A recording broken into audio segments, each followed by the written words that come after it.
Review of Aroused, The History of Hormones and How They Control Just About Everything, by Randi Epstein, WW. Norton. Hormones, we now know, control growth, metabolism, lactation, mood swings, the immune system, mating, puberty, parenting, and they can get us back to normal or cause us lots of trouble, and there's a whole lot we still don't know about them.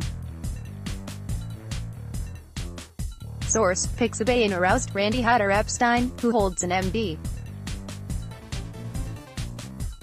and a Master's in Public Health, and is the author of Get Me Out, A History of Childbirth from the Garden of Eden to the Sperm Bank, provides a fascinating account of the history and science of hormones. Epstein is a whale of a storyteller, with a treasure trove of engaging and informative stories to tell. Aroused is medical journalism at its best.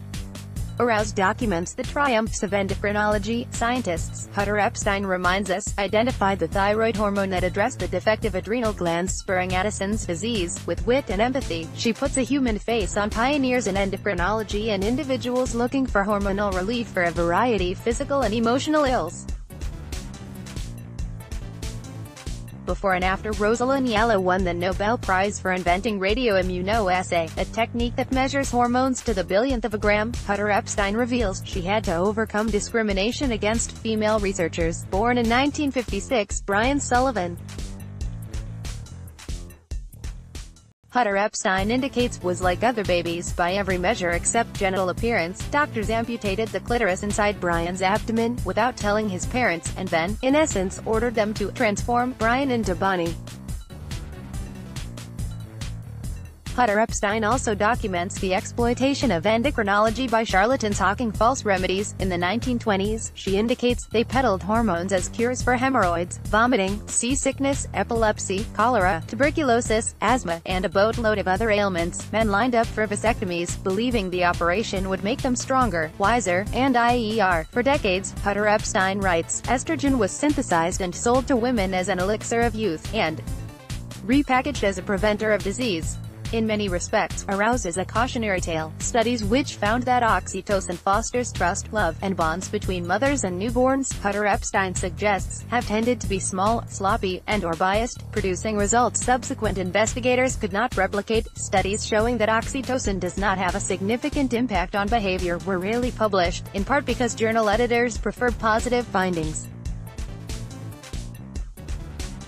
Flip-flops by experts and endopreneurs on estrogen and testosterone, Epstein maintains, highlight the ever-present uncertainty in medicine. Scientists are not fickle, she writes, although it may sometimes seem that way. They are making judgments based on the latest information, a set of data that continues to bump along. Some challenges and choices, including transgender identities and transitions, she implies, are better addressed by a community of activists, investigators, and clinicians, than by laboratory scientists. Nearly 100 years ago, Epstein notes, in a speech to the American Medical Association, neurosurgeon Harvey Cushing conceded, we find ourselves on a fog-bound and poorly charted sea of endocrinology. It's easy to lose our bearings, for we have, most of us, little knowledge of the seafaring and only a vague idea of our destinations.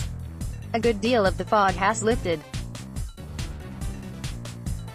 Epstein concludes, although by no means crystal clear, the field of vision for endocrinology is less murky. Researchers are far better able to identify hormone-making genes, and test their impact on diseases and disorders. Epstein claims as well that consumers, inoculated with a healthy skepticism, are more discerning about the chemical tugs that make us yearning, moody, hungry people.